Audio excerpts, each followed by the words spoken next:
Hello, welcome to my reflection for Easter Saturday, Waiting in the Dark. Maybe, like me, you're finding it hard to sleep at night. I found myself night after night lying in the dark waiting for the morning to come. Thoughts just whirling round my head, feeling anxious, but I'm assured this is normal for times like these. Our brains are on high alert, you see, constantly checking for danger even when we're asleep. And so any little noise will waken us out of our light sleep, leaving you lying there looking at the patterns of light on the ceiling waiting for morning to come. It was during a night such as this that I thought about the time between Good Friday and Easter Sunday. I thought about the women and the disciples who experienced the horrors of Good Friday on what had started of such a promising week. And isn't that how it's been for us to some extent? One minute we seem to be living our lives as normal, the next we're reeling with anguish and despair, not knowing which way to turn. As this new way of being has descended on us, and Easter is fast approaching, I thought about Easter Saturday. The coming together, albeit virtually, for Maundy Thursday, remembering the meal Jesus shared with the disciples, and then Good Friday, the horrors of the crucifixion, the nervousness of Peter and the disciples fearing for their own lives and the apparent hopelessness of the situation. What seemed like the apparent victory of the occupying forces and the religious leaders. The helplessness of this group of friends in the face of such deadly power.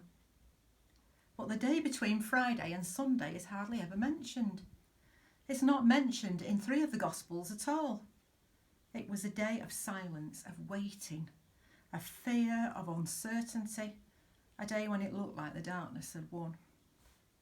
It was a day when the disciples were locked down, holed up in fear of their lives, a day of enforced stoppage, a day when they couldn't even attend to the dead, a day of shock and grief. And so they sat and they waited in the darkest, bleakest times of their lives. Waiting for what, I wondered. We can't imagine what they thought. Probably the worst. Waiting for the bang on the door, which would mean that their time was up too. Maybe it was fear that made the women go to the tomb so early in the day, when the first streaks of daylight were marking the sky. Maybe they were afraid of being seen. Maybe it was just the overwhelming desire to do what they could for the man they loved as the sky turned pale grey, just after the coldest and blackest point of the night. Maybe, like me, they'd been awake for hours trying to make sense of all this heartbreak. There have been nights I've just laid there, knowing that no matter what time it was, eventually light would come and dawn would break. Usually there's a song of a blackbird before I'm even aware of the change in the light. This little bird knows better than I do that the light is coming and it's nearly here. In Psalm 18 it says, "The Lord my God lights up the darkness." And in Isaiah God says, "I will turn the darkness into light." The light that first Easter morning brought a light no one could expect. Jesus, the light of the world, defied death and was risen. As I thought about our darkness, I read some words from the Passover, words Jesus and his disciples may have been familiar with, and I found something really interesting. Here's my copy of it. It reads, "It happens at midnight. Most of the miracles you performed occurred at night, at the beginning of the watch of this very night." And then it goes on to list many miracles God caused to happen at night. Many times God saved his people. It says all this happened at midnight.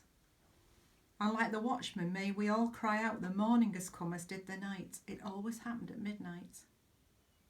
May the day arrive, a continuous day, neither day or night. Brighten as the light of the day the darkness of the night. All miracles occurred at midnight. In Psalm 139 it reads, "Even the darkness will not be dark to you. The night will shine like the day, for darkness is as light to you." We fear this darkness and the waiting as the disciples did, but God is in the darkness. He is in the time when it seems nothing good can come out of a dreadful situation. He is in the waiting, in the lockdown, in the grief and in the despair. He was there in the darkness of the tomb. The greatest miracle of all happened in the darkest time when Jesus broke free the chains of death. Soon dawn will come and the light will shine and the good news of Easter will be heard once again. Loving God, hold us all in the darkness of our waiting. Bring us all to the breaking of a new dawn. And may the light of your Son Jesus shine ever brighter in our world today.